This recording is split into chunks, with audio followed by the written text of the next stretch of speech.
Swamayam Devam Sadgurum Brahma Vidvaram Vasudeva Sutam Devam Kamsa Chanora Mardanam Devaki Paramanandam Krishnam Vande Jagadgurum Tvameva Mata Cha Pita Tvameva Tvameva Bandhusya Sakha Tvameva Tvameva Vidya Dravidam Tvameva Tvameva Sarvam Amadeva Deva Tvameva Sarvam Gurudeva Deva. Hari Om. We have completed the chapter 12 of Ashtavakra Gita, where Janaka Maharaj is explaining the most beautiful state of that and how to abide in that self. It says, one who is abiding, the last sloka of the 12th chapter says, Evameva krutam yena sakrutartho bhavedasau evameva svabhavoyam sakrutartho bhavedasau. So the one who has recognized that this is my intrinsic nature, this svabhavaha, evam eva, one who has established in the self and recognized that that is my real nature, and up to now I was taking myself what I am not as I am. Now I know what I am. What I am? I am sampurnaha. That means completely full. That means aham brahmasmi. There is no need for me to look for anything else because I am already full. And that is one without being Brahman. That means it is infinite, and therefore there is no description of it, no way it can be explained other than be oneself, because it's self-explanatory and self-revealing also. So how would I know that who I am? There is no need for me to know as a means of knowledge because I am. It's called aparoksha jnanam. And like the simplest and classical example given in Advaita Vedanta is that you are the 10th man. So 10 people crossed the ocean, and the leader was appointed to make sure everybody crossed, and he started counting to make sure that everyone has gone through has come out, and counted 1, 2, 3, 4, 5, 6, 7, 8, 9. He could only count 9 there, all his people, and there is no 10th man. And the other fellows took in turn, says, you don't know how to count, let me count. So each one is counting all other except themselves. So you are only counting anything that is outside you as the entity. So 10th man is missing, everyone is crying, and one fellow is observing, and he says, 10th man has crossed the river, so you don't have to worry about it. Then everybody says, is he here? Yes, he is right here. So I am going to produce the 10th man right here and right now. So he aligned everybody, 1, 2, 3, 4, 5, 6, 7, 8, 9. Where is the 10th man? Says, you are the 10th man. Tattvamasi means you are counting everything else without knowing who you are or without counting yourself. So I am looking for all over. I am seeing the world without knowing myself. Who are you? I say, I am this. That's how everyone explains. So this is not you, because you are a subject and this is an object. So then how do I know who I am? How do I know? Because I had to reject what I thought I am and contemplate in the direction, because subject cannot be objectified. You can say, you are this. So when teacher says Tattvamasi, you are the 10th man, that you are, the seeker himself is the sought. When the seeker and the sought are one and the same, any amount of seeking is not going to produce, because in the very seeking, the sought, he assumes that sought is somewhere else other than the seeker. So I am looking for a keys all over the world, and I can't find the keys because keys are with me only. And if I am searching for the keys, and I will never find it, so the seeker but the seeker, the one who is searching for the keys, is already a possessor of the keys. So in the same way, I am searching for what? I am searching for ananda, happiness, but happiness is not out there. I am searching all over the place, and whenever I get something, I thought I am happy, but at the same time, I feel that I need some more for me to be happy. So I am adding things little by little to get that state where I am complete. That means I am full. I can never be full. Fullness is infiniteness by adding finite things. Only way is, Vedanta says, you turn yourself and look for who you are. Because happiness is not out there. Happiness cannot come with any object. Happiness is your intrinsic nature, and whatever happiness you think you are getting by fulfilling desires is only a reflection of your own happiness, because when the desire is fulfilled, your mind becomes contented and you are back to yourself, and that is the reflection of your own nature. So you don't have to go in search of happiness because you are already happy. Because you are taking yourself, I am this, and this is finite, and the finiteness, I want to be infinite. So body, mind, intellect are finite, and I am looking for infiniteness, and you will never find, because the one who is looking for is the one, as the 10th man says, that everyone is looking for 10th man, but they are the ones who is the seeker of the 10th man is the sought also. So you are the 10th man that you are looking for. So it is a direct and immediate, and therefore it is aparoksha jnanam. Paroksha means indirect. Aparoksha means immediate and direct, because I am. So no means of knowledge is required. Only the teacher is pointing out, which is already a fact, and it's only indicating so that the mind doesn't have to look for and turn inwards to see, yes, I am the 10th man, or I am that self-existing, self-conscious, which is infinite. And that infiniteness comes from the scriptural statements that prajnanam brahma, consciousness is infinite, and you are a conscious entity, so by definition, you are infinite. So here in the Janaka Maharaj ended the 12th chapter, Evameva Krutam Yena, one who discovered that who is this, that I am the self and I am the totality, he has fulfilled his purpose of life itself, because the very search for is only happiness. And once you got it, you will never lose, because that's your intrinsic nature, therefore you are never going to be losing that happiness. So therefore, you are recognized, I am already happy, I am already full, so there is no more desires for me to get happiness, because I already am that. So therefore, says a realized person is the one who doesn't have any more desires. Prajahati yada kaman sarvan partham anogatan atmaniyeva atmanatushtaha. He is reveling in himself by himself, because the self that he revels is complete. Tushtaha is satisfied with himself. There is no more longing mind or wanting mind or desiring mind, because the mind that is seeking for happiness is fulfilled. And that's essentially the nature, because it is swabhavam. Evameva swabhavaha. And therefore you are krutarthaha.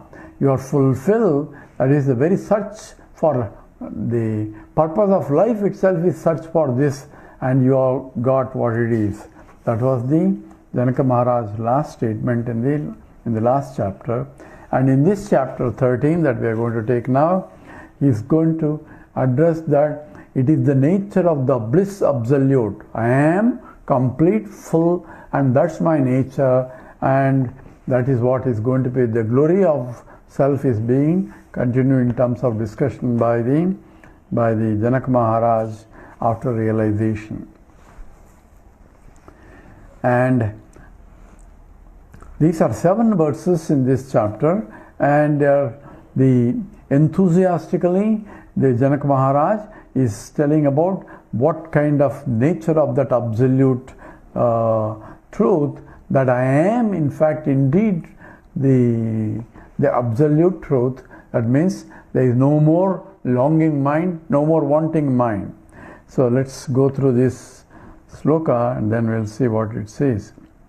Janaka uvacha akinchana bhavam swastyam akinchana bhavam swastyam kaupinatvepi durlabham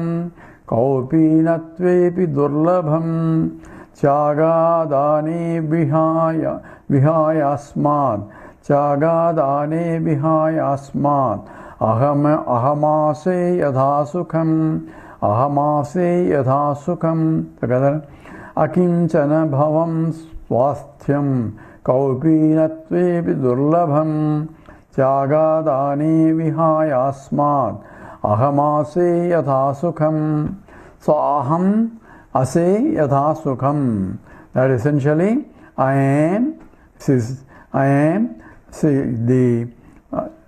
enlivening in that yatha sukham, in the bliss absolute. I am established in this, in the absolute truth, and therefore I am completely fulfilled. And he gives a qualification and say akinchana bhavam swasthyam. So akinchana bhavam, it is bhavam, the born of, it is that which is born of the consciousness. That means it is the very consciousness that I am, one without a second. So it is the essence of it, and that is what the nature is. So I am a conscious entity, and scripture says consciousness is Brahman, and the way it's defined as we discussed is Prajnanam Brahma. Consciousness is Brahman. That means it is necessary and sufficient condition. That means the converse way it is defining. That means it is any conscious entity anywhere, it has to be Brahman. When I say I am conscious entity, the consciousness that I am is the nature of Brahman, and that is essentially, this is akinchana bhavam swasthyam. So I am born of that, I am the essence of consciousness, one without a second, and it is swasthyam, it is unperturbed, serene and beautiful. There is no more agitations of any kind. Only agitations come when it is half fulfilled or it is the finite things, then only you can see agitations. And here tranquility, swastya means tranquil, means unperturbed, serene, because there is no more longing mind. Perturbations in the mind is the wanting mind. That's what I want is the one. Agitations, so all agitations are not there. I am self-satisfied. Just as when you are satisfied, you remain silent in those moments, and that is essentially continuously silence, because you are fulfilled all the time. So akinchana bhavam swastyam kaupi natvepi durlabham. This state of this cannot be obtained even by kaupinatva. Kaupinatva means the one who is wearing a lion cloth. What is this kaupinatvam? Kaupina vanta kalubhagyavantaha. There is the slokas of Shankaracharya says the one who is fulfilled with the kaupinam is the kalubhag is the richest person, because he is happy with the kaupinam itself. He doesn't need anything more. Satisfied. So kaupinam is a symbolism of people taking sannyasa. So he is giving everything. So Ramana Maharshi was wearing only a lion cloth, that is kaupinam, and that because he didn't care, not that he has to wear, because that's enough for him.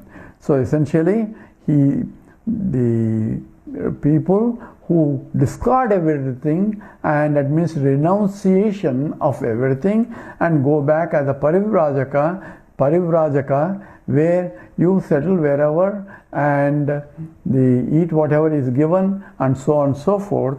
And that's what is a kaupinavantam. That is a kaupinam, one who is wearing a kaupinam, kaupinavantaha. So a symbolism of renunciation is what is symbolized by a lion cloth. That means he doesn't care for cloth, he doesn't care for where he stays, and he is parivrajaka, wearing a small lion cloth and moving around. And there is one Alvar, he had only one blanket, I don't remember the name of the Alvar, and that was his multi-purpose blanket. He uses for sleeping, he uses for covering himself, and when he's taking bath, he washes it and dries it and takes a bath in the river and come back, and by the time the cloth is dried, he puts it on. So that's what's going on. That's all his property is. And when he was weighing and putting in this one, suddenly heavy winds come, and even the cloth is gone.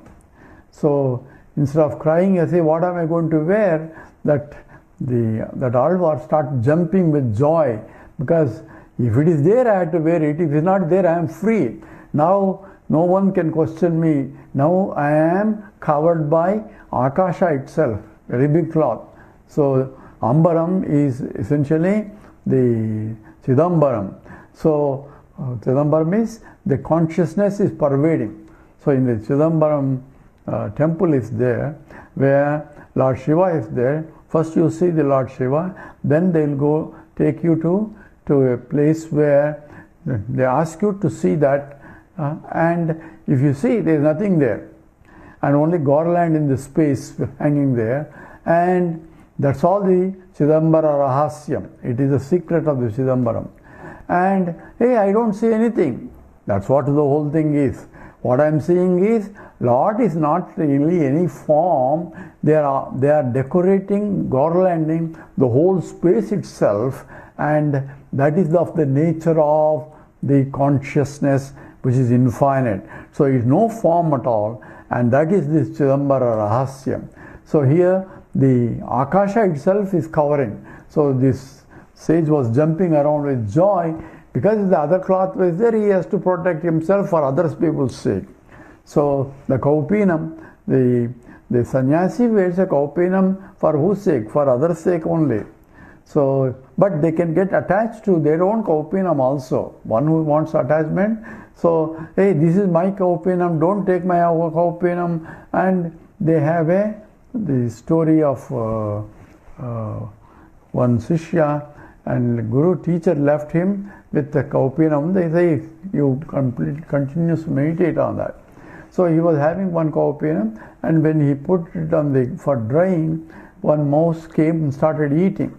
So I'm sure a lot of people heard that. So to protect that Kaupinam from the mouses, he had to get a cat, so that somebody gave him cats, and so that the mouse will not be there. Now cat has to be supported. So someone gave him a cow, so that the milk of the cow can be fed to the cow. Now one has to take care of the cow itself. Then he ended up getting married, all that. What is all because of Kaupinam. So he is attached to the Kaupinam. So someone made a joke of it. Says, if Kaupinam is attached to you, there is no problem. But if you are attached to Kaupinam, then there is a big problem. So here, this is the one who are attached to Kaupinam. He is being referred here by Janaka Maharaj. Akinjana bhavam swasthyam, the one who is reveling in completely in the pure consciousness, and that kind of happiness, kaupinotve pi durlabham. Even by wearing kaupinam means by renunciation you are not going to get it. So do I need to renounce in order to realize it? So someone went to Ramana Maharshi and asked him, do I have to take sannyasa for realization? So Bhagavan says, it is not necessary, but it will help you. Well, how does it help? By not having mentally attachment to other things around, you exclude yourself with all other the problems of that, getting this, getting that. So that's essentially, it will help, provided your mind is purified enough that you can settle with whatever comes. That's what the advantage of that Kaupinam. One, you go around. There is actually in America, there is one lady by name Peace Pilgrim. If you go to Google and ask for Peace Pilgrim, you get all the information. She was not any religious person, and she has not gone to church also that much, not exposed to Vedanta. She suddenly thought, why do I need all that? So she started giving away whatever she has. Then she started thinking that I don't need this, I don't need whatever she thought is needed is also not needed.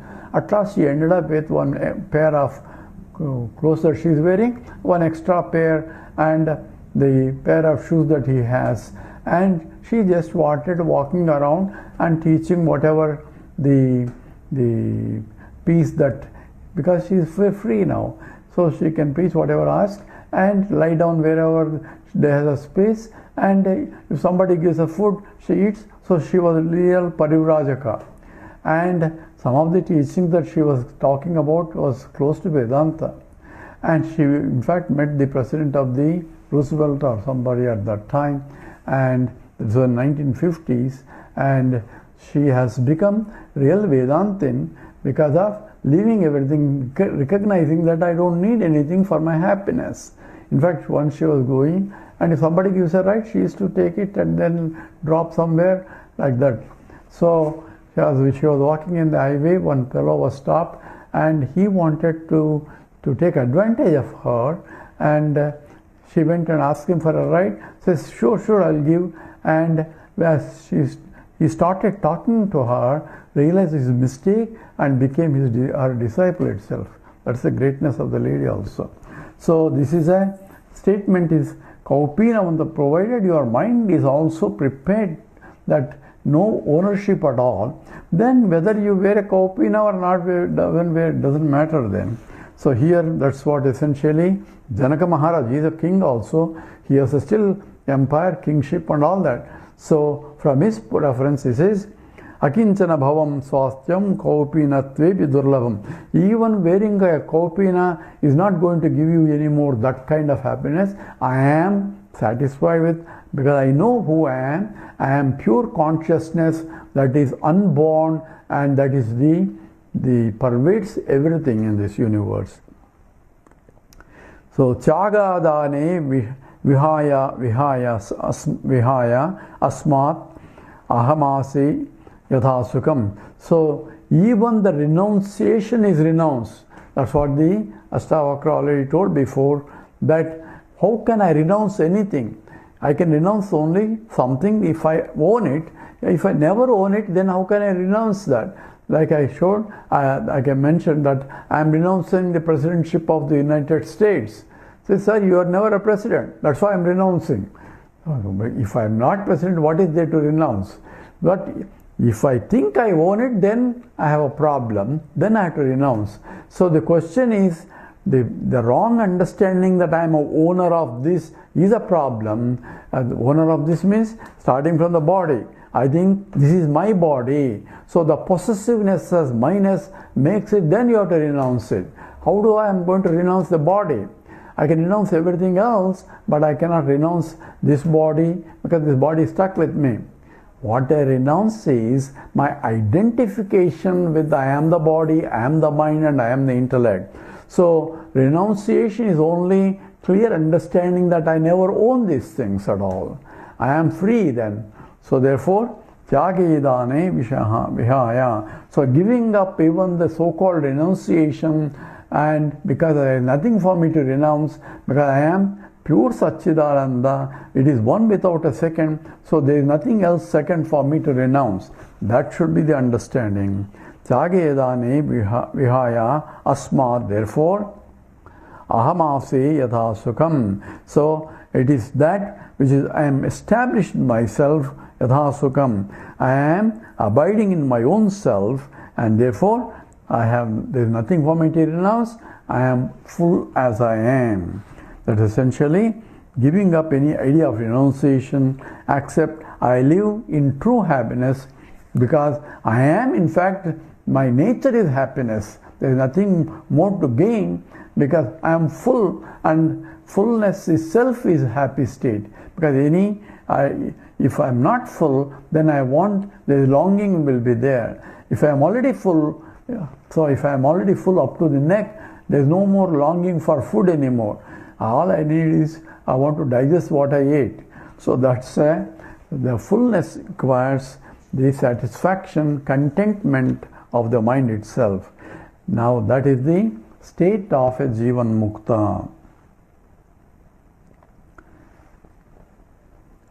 So essentially this is a reflection in what Gaudapada says in the Mandukya Karika Advaita Prakarana that Swami Chidanandaji gives reference. It is 3.2. yatha na jayate kinchit jayamanam samantataha. So from which nothing is born and in reality, and therefore there is a full as it is. So no, there is no creation at all. Creation comes only when I see a perceptionally at transactions level, from the paramarthika level, it is ekameva advitiyam, one without a second. So there is no creation also in that. I'll go to sloka 2. Kutrapi kheda kayasya jihva, kutrapi khedaha kayasya jihva, kutrapi khijyate, kutrapi khijyate, manah kutrapi tat, manah kutrapi tat, tyaktva purusharte sitaha sukham, tyaktva purusharte sitaha sukham, kutrapi khedaha kayasya jihva, kutrapi khijyate, manah kutrapi tat tyaktva purusharte sitaha sukham. So this is a kutrapi khedaha. So it's an interesting sloka here. So kutrapi, so where a khedaha, for kayasya, for the body, where is the tiredness? So people say, oh, I'm so tired. He worked hard and hard. Labor, they were mostly doing at a kaya. Adi kayena vacha, manasendriyarva, buddhyatmanava. These are the degrees at which. So people get physically tired from working here, working all the time, 24 hours. So they get tired and the body wants to relax, to rest. So that belongs to person who takes I am the body. So at the body level, I use body for transaction purposes. Why do I use body? I have to transact. Why do I need to transact? Because I want to be happy. So the purpose of any action, any karma through the body is so that the result will be conducive for my happiness. So I work hard. Some people work for others' sake, but that makes him happy. So what he is looking for happiness. So mother works for the children's sake, and the activity is meant for children, but the happiness she gets by working is she was looking for. So that is essentially everyone works for searching for happiness. So action is only so that I can get happy out of it. So here says, therefore body gets tired. So the mind gets tired when keep on thinking about it. So the people who are intellectually involved in the activities, so thought is also extremely important for the creative work, and the mind is required, intelligence is required for any scientist. For example, he has to think a lot, and the working of the intellect makes you even more tired, and people come home, I am so tired, and he wants to relax the intellect, because the body level and the mind and the mind level and the intellect level, people get tired because everyone is searching for happiness. But I am not searching for happiness, and I don't need to do any work, and I don't have to use my mind, I don't have to use intellect, because I am fulfilled as I am. Intellect, body, my intellect belongs to somebody else actually. It belongs to the Prakriti. So, kutrapi kedaha kayasya. Where is the tiredness for the body? Because I am not involved, because I am not the body. Jihva kutrapi kijyate. So, where is the tiredness for the tongue? Tongue gets tired two ways. One is by speaking and also by eating also. You get tired of eating the same thing again and again. So either from the point of the tongue is a double sword. So it binds you two ways. One is by speech wise, another is by taste wise, and in both ways. And kutrapi the kijyate. So where is the tiredness of the tongue itself? And kutra means there is no time, none of that. Manah kutrapi, manaha, the mind, both at the emotional center as well as the discriminative center, there is not, is a kutrapi tat tat tyaktva. The one who has renounced everything, that means I am not. Renunciation is what? Not like previous renunciation of giving away this and going around, because I had to take body, mind, intellect only. So how do I renounce the body, mind, intellect? By not identifying with it.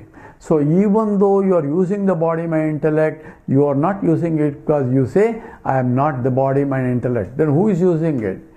So who gave the body? He is using it. So the body, mind, intellects are being used by Brahman only. That's what a Jnani means. Jnani says, Aham Brahmasmi. So I am Brahman. So then whose body belongs to? So at that time it's claimed, Jiva was claiming, now Brahman is going to claim. So it's a Brahman that is doing, and Brahman will get a, Brahman means infinite. He cannot do it, but apparently doing for apparent sake. At the transactional level, the activities will go on, but a Mahatma recognizes that I am not a really doer, because I am reveling in Brahman. Body is doing and mind is doing and intellect doing. So someone asked I forgot the name of saint. He says, if you are not working, how are you answering all the questions so beautifully? And he says, I am not answering. The answer is coming according to the question automatically, because there is a mind and intellect are there. It will answer, the intellect answer properly, knowing what is to be answered and what's not to be answered. But I am not answering. So, karmani eva akarmayah paschyetu. That's what Krishna calls it. One who sees himself a non-doer when the doing is going on. So, says that, that's called Nisargadatta Maharaj. He was only a pawn bidawala, but realized because of the grace of his teacher, realized Aham Brahmasmi, and he was giving, in the Marathi only he can talk, and answers to the questions people are posing, which is translated to him in Marathi, and he was answering in Marathi. And if you go to the book, I Am That is by Nisargadatta Maharaj. It's a meditative book, and one has to be careful how you interpret that also. So here, Taktva Purusharthe Siddha Sukham. There is no Purushartha for me. Purushartha means the activities of Dharma, Artha, Kama, Moksha, nothing of that, because I am in full already as I am. So I am Sitaha Sukham. I am reveling in myself as myself, and that is my nature, says Janaka Maharaj. We'll come back to it in the second talk. Om Purnamada Purnamidam Purnat Purnamudachyate Purnasya Purnamadaya Purnameva Vasishyate. Om Shanti Shanti Shanti. Harihi Om Sri Gurubhyo Namaha. Harihi Om.